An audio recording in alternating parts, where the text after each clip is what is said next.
There we go. This is Billy Cripe back with you with the New Face of the American Workforce webinar on Veterans Day, November 11th. Thank you all very much for your patience as we restart. I actually want to go back and make sure that everyone had the opportunity to hear our deep gratitude and thank you to the veterans all over America and the world who fought and protected and defended our freedom, our safety, and our way of life. Field Nation is proud to host over 400 vets, over 100 disabled veterans businesses, and over 180 individuals with varying levels of DoD security clearance. If you as an organization are looking to get work done with veterans and you require verified veterans to do your work, we'd like to highlight ID.me, our partner, with a fully integrated and free to the individual provider veteran verification service. It is completely free. Field Nation sponsors this verification process, and if you are a buyer organization, a business who does have work orders that require verified vet status, please talk to your Field Nation representative or send an email off to support@fieldnation.com, and we'd be happy and honored to help you set up your selection rules and search filter criteria such that veterans go to the top of your list for the work that you want to get done. Also, it is the month of Movember. Movember is an annual event that seeks to promote education and awareness about men's health all around the world. Participants contribute by getting donations to grow a mustache or the rest of their facial hair throughout the month of November, or No Shave November as it's called some places. Originally it was set up by the Movember Foundation, and last year's campaign raised over $22 million in the United States for men's health specifically. You can donate to Team Field Nation or Mo Field Nation at the link on your screen, and we invite all of our Mo brothers and our Mo sisters to join our team as well. And if you submit your motograph to us by November 25th at 12 a.m., you will be entered into a contest to win a $100 Visa gift card. Submissions are going to be accepted when they're sent with your Mo picture to social@fieldnation.com. And again, the cutoff is 12 a.m. November 25th. Here's the participation of Team Field Nation so far. You can see some of us are farther ahead than others of us. And moving right on into the heart of today's webinar, the new face of the American workforce. We're very excited to present this research, which combines industry-leading research that we have done, industry-leading research that others have done, to present a very compelling and honestly inspirational picture of where the work is going and the workforce is headed in America. Most of these trends are globally oriented. However, we did focus our research on North America, but we think and we understand and we believe that these trends will continue to spiral around the world and disrupt the way that work is happening. The great news is that all of you on this call, all of you viewing this webinar recording, are part of this new shift. And here's what we're going to cover today. We're going to cover the 5 shifts that led up to the inflection point, the disruptions that are creating the new face of the American workforce. We'll briefly talk about what those 2 disruptions actually are and what they mean for the new face of the American workforce. And then we will discuss in detail the 5 key findings that Field Nation found from our proprietary research and what they mean for the changing workforce. So let's get into it. The 5 shifts that we cover are the outsourcing appetizer, the organization individual inversion, the information and communication technology revolution, the Great Recession, and the emergence of a passion culture. Well, let's get into what each of these shifts mean. The first shift is what we have termed the outsourcing appetizer. And this is where outsourcing in the late 1990s and the early 2000s really whets the enterprise appetite for external expertise. What we find is that talent becomes untethered from geography through the advances in technology. People are able to engage with experts all around the world, not just limited to their particular town or city.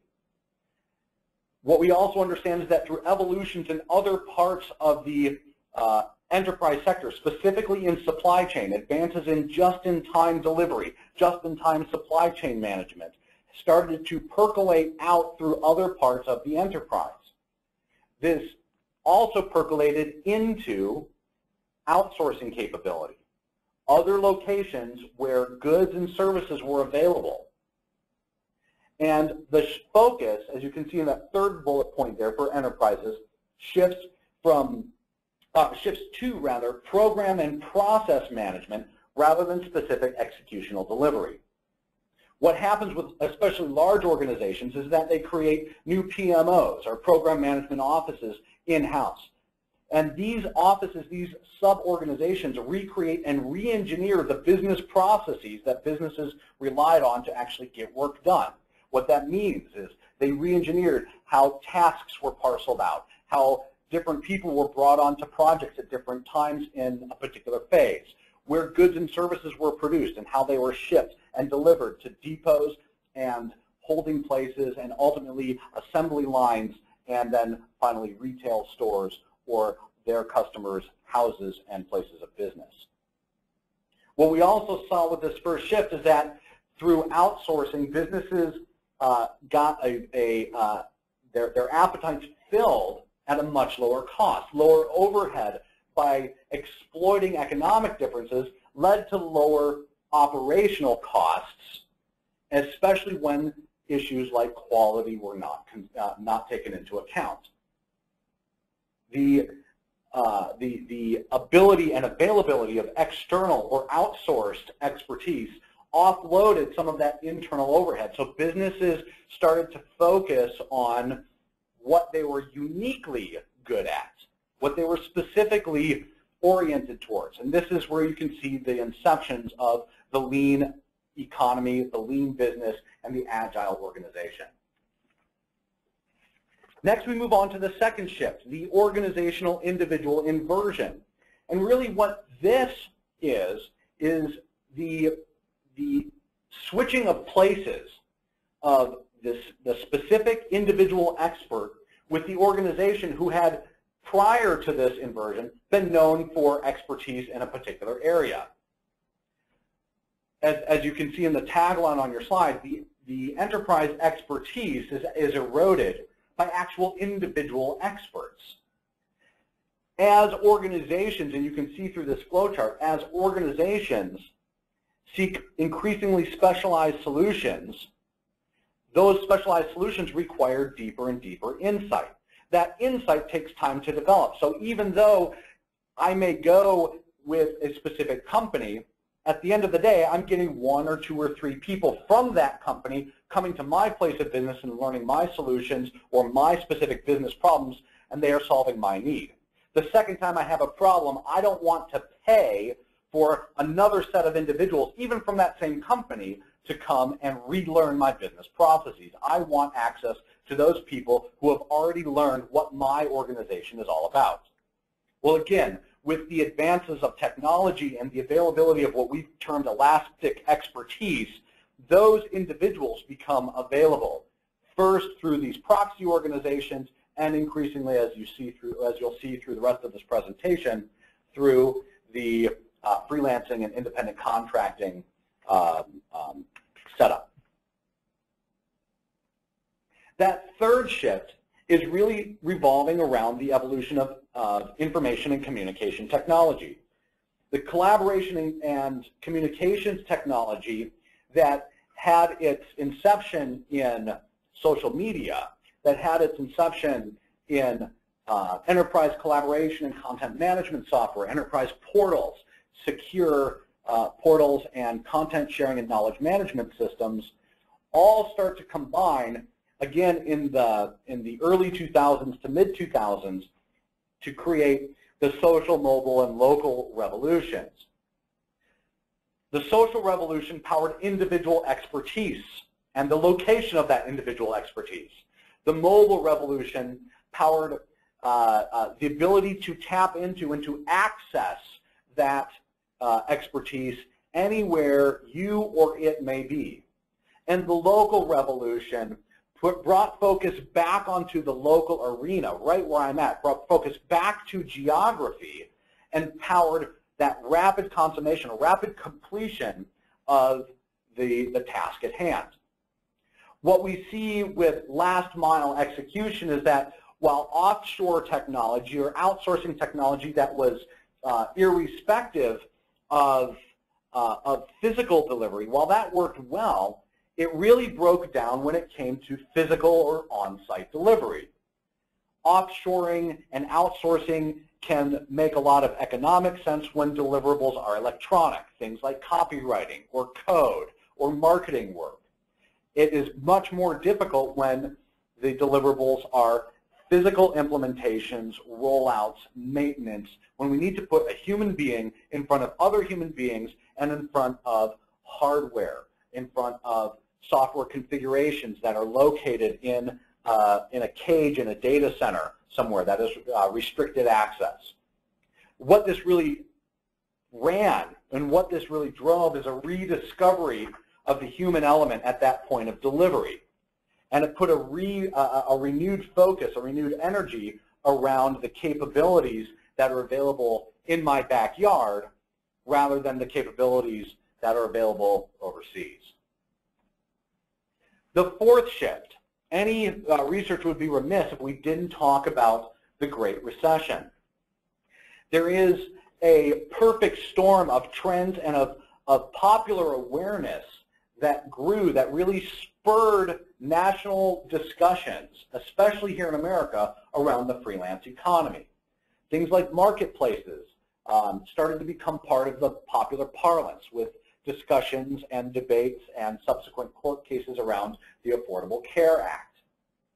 The trends that you see converging are really threefold. Economic trends, as baby boomers and millennials alike turn to freelancing. The on-demand trends, where cloud computing or the Affordable Care Act, Obamacare marketplaces make on-demand healthcare available. And then consumer marketplaces like Groupon or Living Social.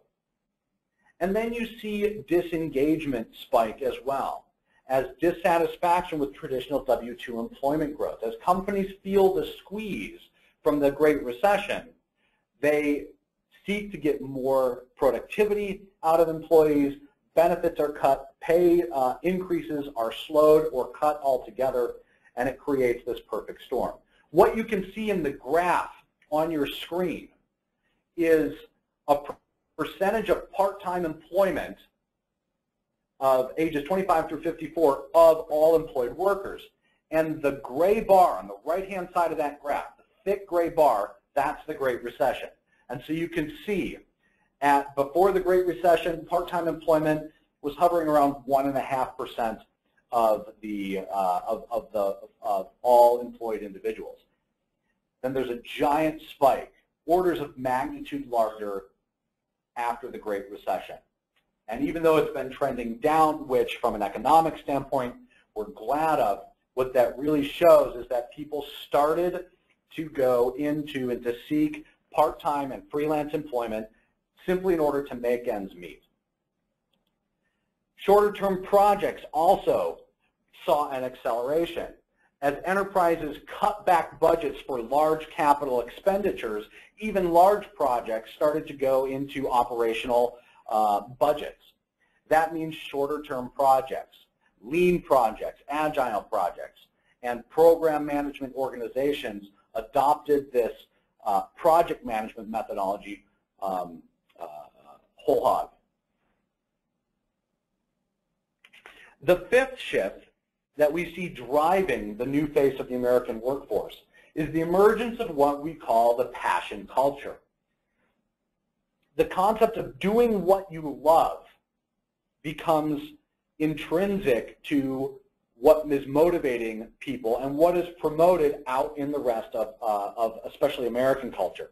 I'll draw your attention to the 2005 Stanford University commencement address by Steve Jobs.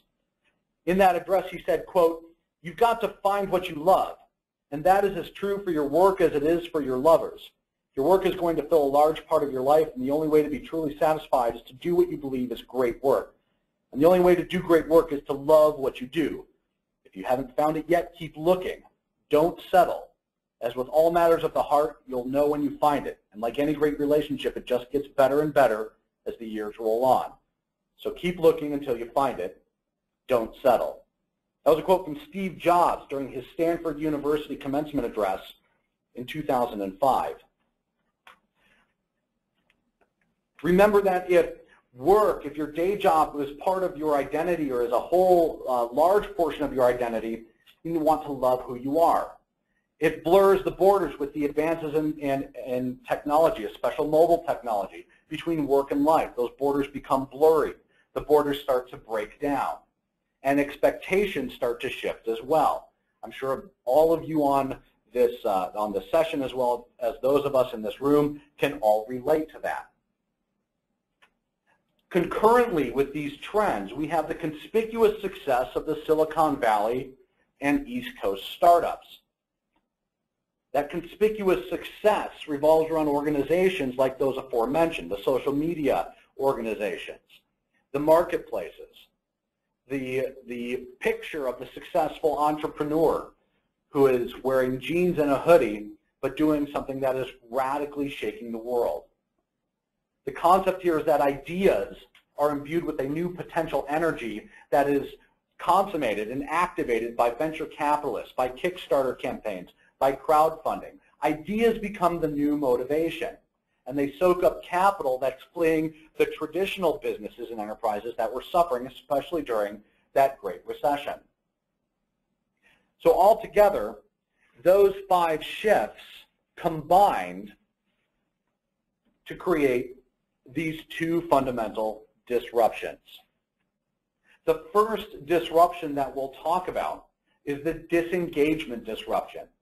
The second disruption is the freelancer disruption.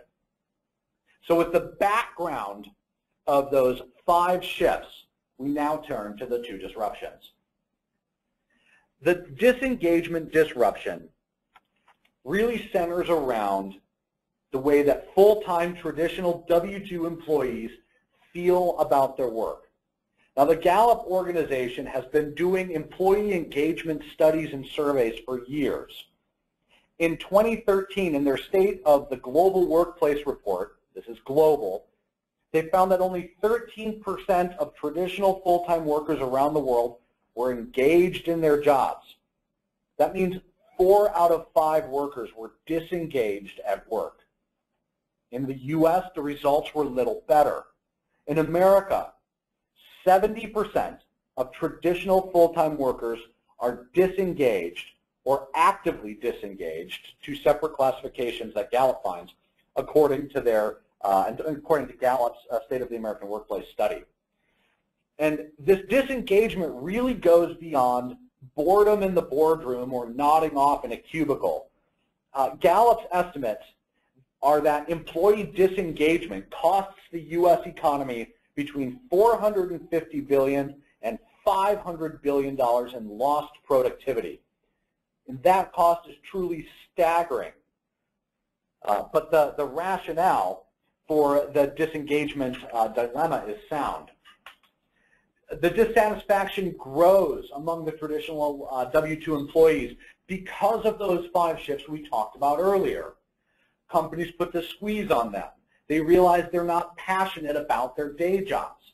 The recession and the increasing visibility of conspicuous wins from startups and entrepreneurs suggest that and display the reality that those organizations can and individuals can make a big change in a very significant way if they simply have the guts to go out on their own. Psychologically, according to studies, the loss of visibility of purpose, the erosion of connectedness, and the lack of appreciation are all things that erode engagement among traditional W-2 employees. That loss of visibility of purpose is comprised of those three elements. A relatedness, a thriving relationship with an immediate supervisor, a belief in the company, and a pride in working for the company. Loss of those sets those employees adrift. The erosion of connectedness, is also one of the hallmarks of that disengagement dilemma. Culture, organizational culture, is a very popular topic now as it was then. The culture abhors a vacuum, as the slide shows. And with increasingly fractured teams due to outsourcing and offshoring, culture really experienced a vacuum. And absent some sort of a culture hacking mentality inside the organization, what was left were people being set adrift and not knowing that their work mattered or how or if it even mattered. So now let's turn to that second disruption. That really is a wake-up call for business.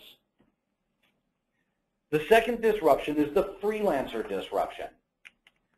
In 2014, more than 53 million people in the United States are performing freelance and independent work. To give you a sense of scale and of growth, in 2006, the U.S. Bureau of Labor Statistics found that about 31% of the workforce was a contingent or freelance workforce. In 2014, less than 10 years later, that number is over 34% of the U.S. workforce. And by 2020, it's projected to grow to be 40% of the workforce or more. Concurrently, and most recently, 36% of businesses plan on increasing spending on contingent and contract labor in 2015. In the year 2014, that was 24%.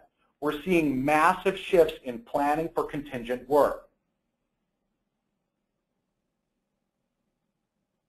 So when you combine the freelancer disruption with the disengagement dilemma and the background, against the background of the 5 shifts that led us to this point, what you have set is all of the ingredients for the new face of the American workforce. And that's what we'll turn to now. The 5 findings that we found through our proprietary study of the new American workforce are as follows. We find that people opt in to the freelancing and the contingent workforce career path. We find that it's a regular and important income stream for them. We find that they view themselves, independent contractors view themselves as entrepreneurs, as small business owners. We find that they're committed to success, both theirs and the success of their customers. And we find that they are overwhelmingly satisfied with their work, both overall and on a day-to-day basis. Let's talk really basically about the methodology that we used. We conducted a study during the late summer and fall of 2014. Number of respondents was over 800. We modeled our study on the Gallup Employee Engagement Survey to measure self-typing, engagement, and satisfaction. Then we correlated engagement factors that were identified in the research literature, such as autonomy and competence and relatedness to these responses, to create a scoring rubric that results in the findings you see here. All of the responses to this study were anonymous, and demographic data was not captured. So let's get into the specific findings.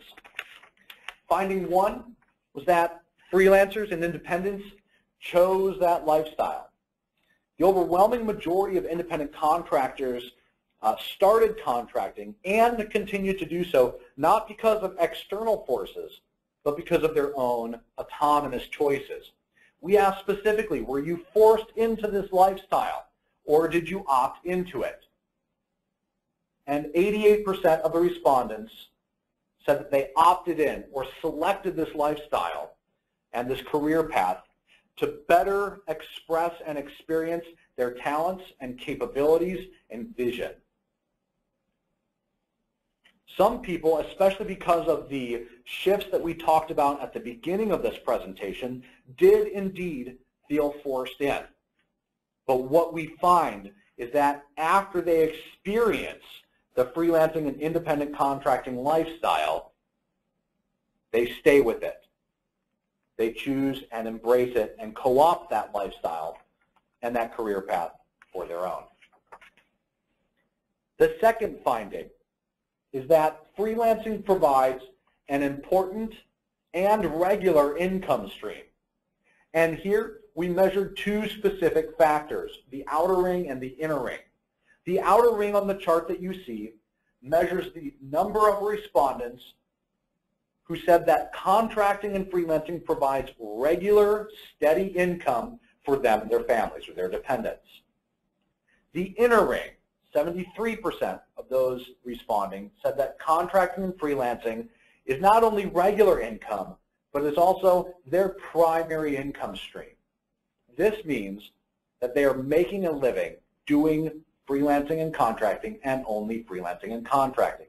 This is an important distinction because the advances in technology and in marketplaces allow people to take on side jobs, to do moonlighting, to try their hand at freelancing and contracting in a way that is relatively risk-free.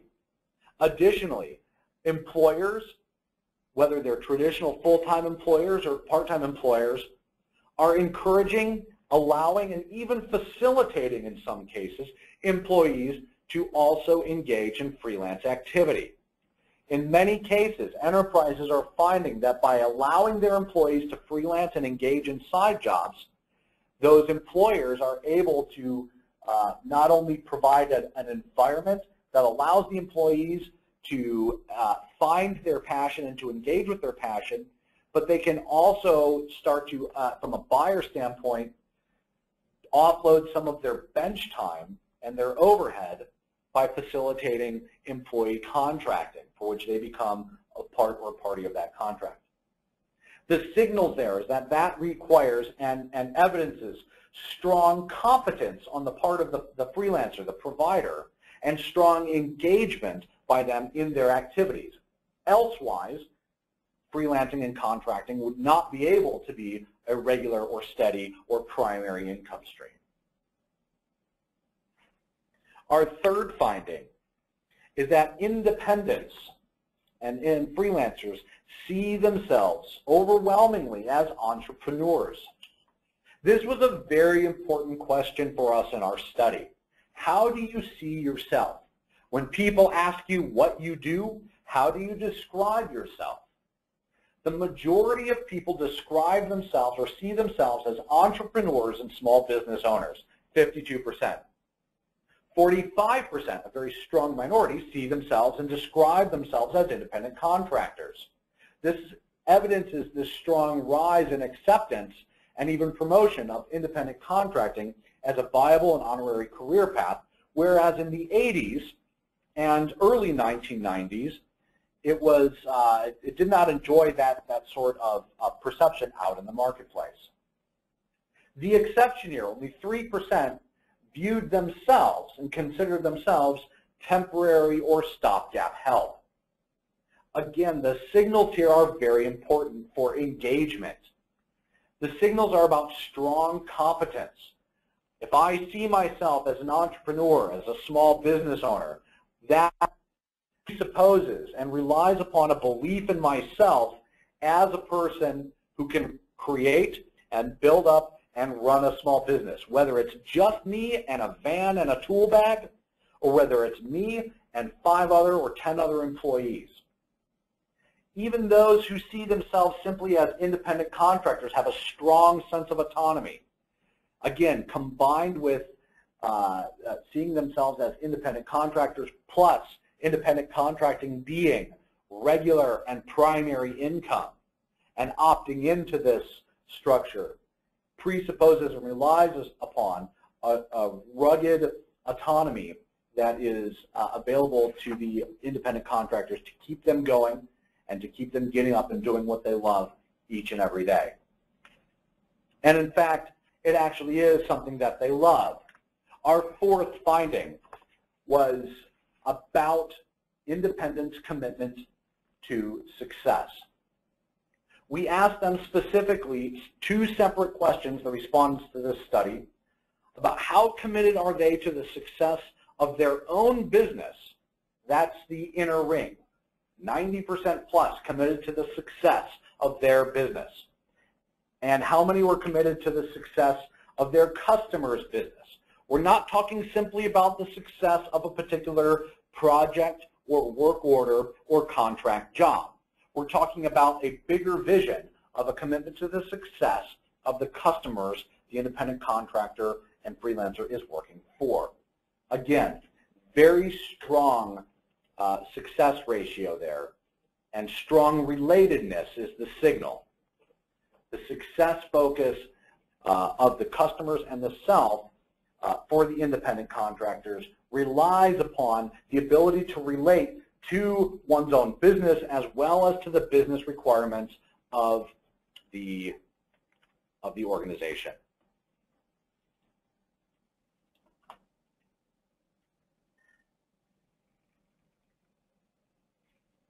For the purposes of this study, we are using synonymously the terms freelancer and independent contractor.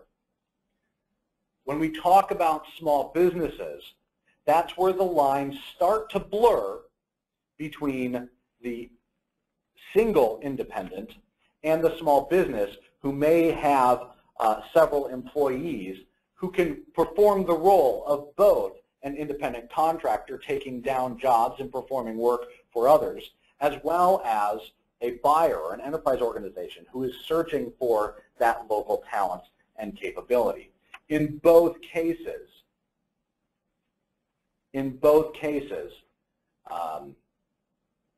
both sets of organizations and individuals were invited to respond to the study. Our 5th and final finding was around satisfaction. And here we were not content to simply ask, are you satisfied?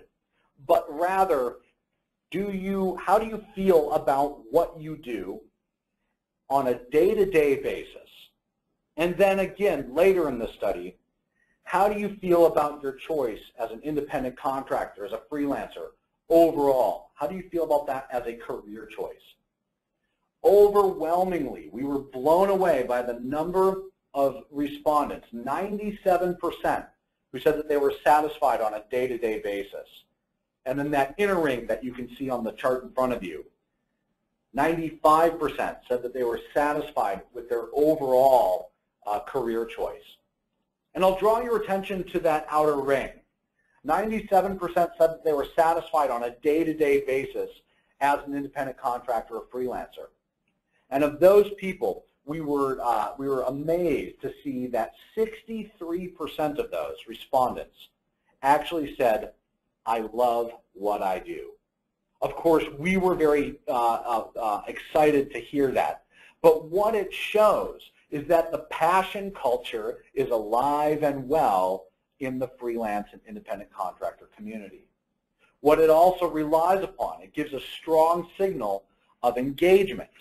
That engagement is actually the most important piece when we compare the results of the freelancing or independent contractor world with the traditional W-2 world.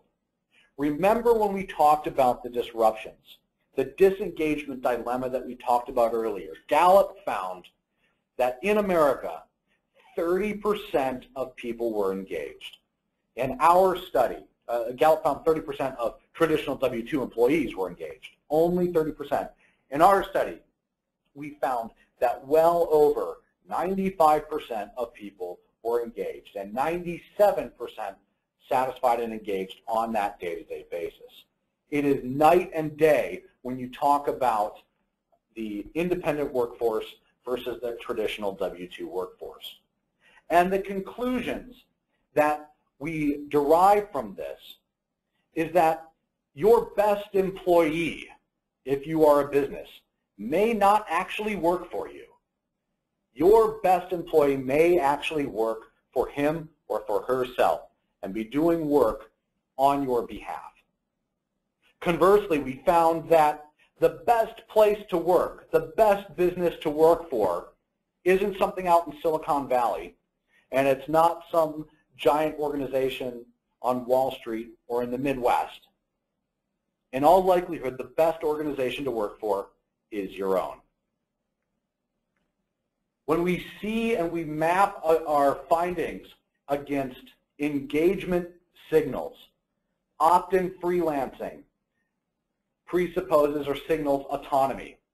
Regular and primary income signals strong competence among the individuals. And a self-typing or a self-visualization as an entrepreneur and a small business owner signals a high degree of relatedness, both to your own organization, whether that's an organization of one or many, as well as to the organizations, a relatedness to the organizations for whom you work on a contract or freelance basis.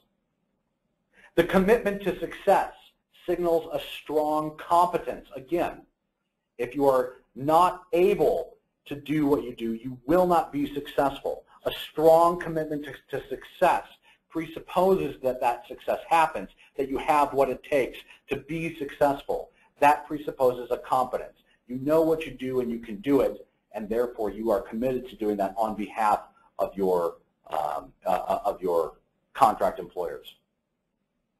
And again, the overwhelming satisfaction, finding number 5, signals an incredibly strong engagement. These 3 factors, more than any others, have been found in our scientific studies, in the scientific literature, autonomy, competence, and relatedness, to be the cores of engagement and satisfaction at work. The conclusion, the freelance workforce is the most engaged workforce in the world. Well, gang, at this point, we've talked about those 5 shifts. Those 5 shifts were the outsourcing appetizer as organizations start to get used to the idea of doing and hiring for work and for expertise outside of the 4 walls of the organization. We talked about that second shift, the organization and individual inversion, where actual experts supplant the presumed expertise of companies with big names. We talked about the revolution in information and communication technology, which brought people together through social, mobile, and local capabilities, through collaboration technology, mobile technologies, cell phones, and an availability to interact with expertise and to find that expertise anywhere it might exist. We talked about the factors of the Great Recession and how the Great Recession, especially in the U.S., put the squeeze on organizations and really spurred the disengagement dilemma. And then we talked about the passion culture, where finding what you love and doing what you love has become intrinsic to the American psyche. Then we talked about the 2 disruptions. The disengagement dilemma, really evidenced by Gallup, and the dismal 13% engagement globally, and only slightly less dismal 30% engagement in the United States. We talked about how freelance is disrupting full-time through a combination of access and capability. And then we talked about our 5 findings. That opt-in freelancing is how most people engaged. About how regular income and primary income is delivered through contract and freelance work. We talked about how independents see themselves as entrepreneurs and owners and independent contractors, and how this also drives their commitment to the success, both their success and the success of their customers. And then we talked finally about how the independent freelancing workforce is overwhelmingly satisfied with their career decisions. Together, these 5 revelations support the scientific basis for that engaged workforce: autonomy, connectedness, and competence. And together these show that the best employee may not actually work for you. Together these show that the best company to work for may actually be your own. Here at Field Nation, we believe that this is the face of the new American workforce. We believe that this is Field Nation. So at that point, I think we do have a little bit of time left in this webinar for some questions. I know they've been rolling in fast and furious. I will take a couple of those handed to me from the team here staffing the webinar deck. The first question I have is there a difference between freelancer and independent contractor and small business? And if so, what are the pros and cons? Again, I think I mentioned this a little bit earlier in the presentation. For the purposes of this study, similar to other studies like the recent one by the Freelancers Union, we used a freelancer and independent contractor interchangeably or synonymously. When it comes to small business, this is where the definitions get a little bit squishy and become a little bit more gray. Technically speaking, a solopreneur, a one-man or one-woman shop, is a small business. Our goal in doing the study was to see how do independent contractors, how do the respondents view themselves, rather than trying to put them in some sort of an official definitional bucket. And when people see themselves as a small business or as an entrepreneur, we understand that to be a very important signal. And for us at Field Nation, that also goes into how we communicate with our buying organizations and how we coach them to interact with the independent freelancers and independent providers on our platform. Because if you see yourself as somebody who is something more than just filling in the gaps, then that means I need to engage with you as another business. We are engaging in a B2B relationship with all that means and entails. It presupposes a different level of respect, which honestly we should all presuppose and require. What we don't want to do is to facilitate or encourage people to treat others, especially the independent contractors and freelancers, as merely cloud resources. I've heard some of those terms used about cloud human capital or human clouds or human capital management. And in our view, that is not only delegitimizing, but it also ignores the fact that on-demand expertise, elastic expertise, are small businesses and organizations. We want to coach and encourage buyers who are engaging with the new American workforce to treat those independent contractors in that exact way. Here's another question that has come in. I think we have time for one more after this. The question is, I want to freelance full-time, but I don't see enough work in my specific area. How can I be successful full-time? This is a very, very good question. And there's really two answers at play here.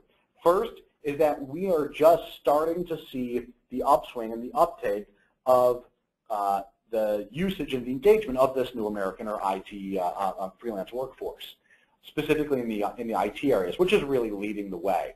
According to the staffing industry analysts, we should be seeing close on to 20 to 40% compound annual growth rates in the uptake of freelance work.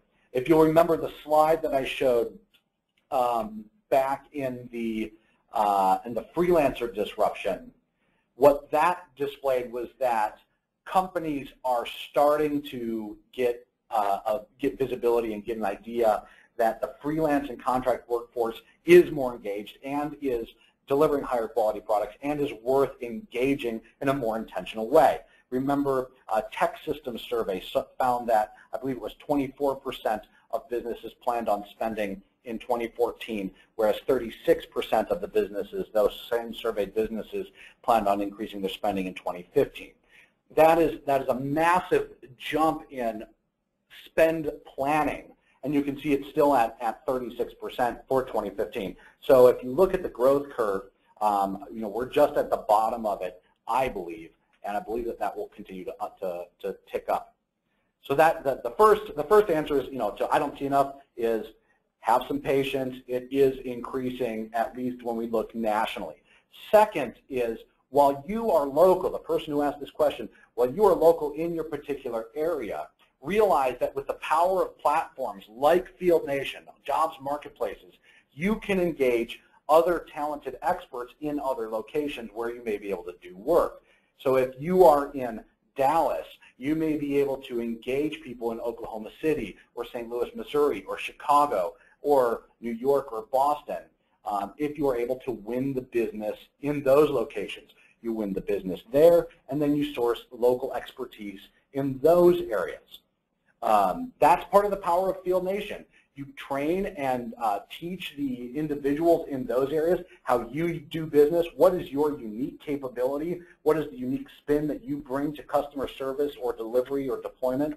And then you coach them and train them how to do that using the Field Nation training and recruiting systems. And then you deliver the work for those people in those locations. The independent service providers are unbound by geography, but the geography becomes a very good jumping off point for that. The third answer to that, I'm still looking for full-time work in my particular area, is to spot the trends. What are the trends of demand that is happening in the area where you're at? This questioner talked about IT work, but what about other adjacent areas? What are those adjacent areas of IT? If you're a Cisco expert, what does it take to get into the MCSE work, or the Brocade work, or the Rackspace work? What does it take to get into to fiber or into cable? What does it take to get into network printing or go into a data center, where if you're currently dealing with desktop, laptop support? Typically, those require maybe a little bit additional training, maybe an additional certification. Those are areas where our Field Nation Partners and Channels programs are dedicated to providing opportunities. But we don't have everything, and if you see something that you want that we don't have, we would love to know. We'd love to help empower you to get those skills so you can fulfill that immediate demand. And I think I have time for one more question here on this webinar session on Veterans Day. The question is, I have too much work, but I can't afford to hire anyone to help. Am I missing an opportunity? And this is coming specifically from a service company. Again, here, first, congratulations on being in that sort of a problem. It is a real problem for those of you who might be wondering about why is that such a problem.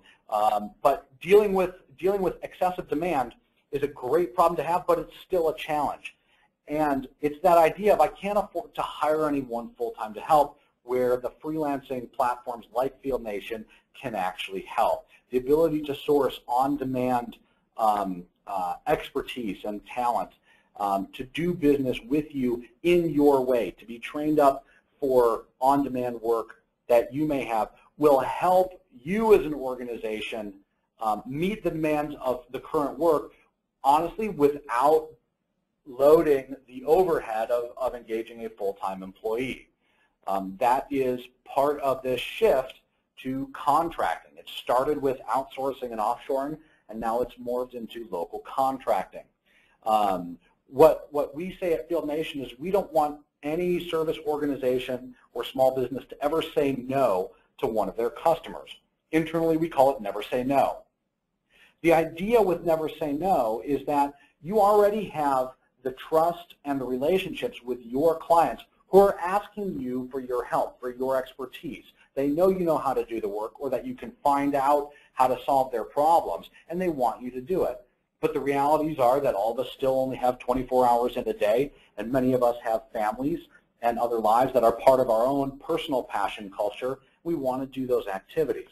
But at the same time, we never want to say no to an organization who has already granted us their trust. What Field Nation stands ready to do is to help augment your immediate staffing needs with contract labor, and ideally create relationships that are lasting and lucrative for all parties involved. At Field Nation, there's not a penalty for hiring somebody full-time who you found on the platform. In our world, that means that there are now 2 people at your company who know and love Field Nation. At the same time, we want you to be able to engage with the people who you need on demand with the talents that they have to deliver, because they are more engaged, they are more related, they are more committed to your success as well as their success. And at the end of the day, if independent contractors and freelancers are not engaged, if they are not related, if they are not competent, they don't cut it as independent contractors. Gang, that's what I have for you today. Thank you so much for being part of our Veterans Day New Face of the American Workforce webinar. For those of you listening on the recording, we appreciate the time that you've spent with us, and we invite you to share this presentation with your friends and colleagues and peers, and be sure to like the presentation and subscribe to our YouTube channel. Thanks so much. Have a great day. God bless our veterans, and God bless America.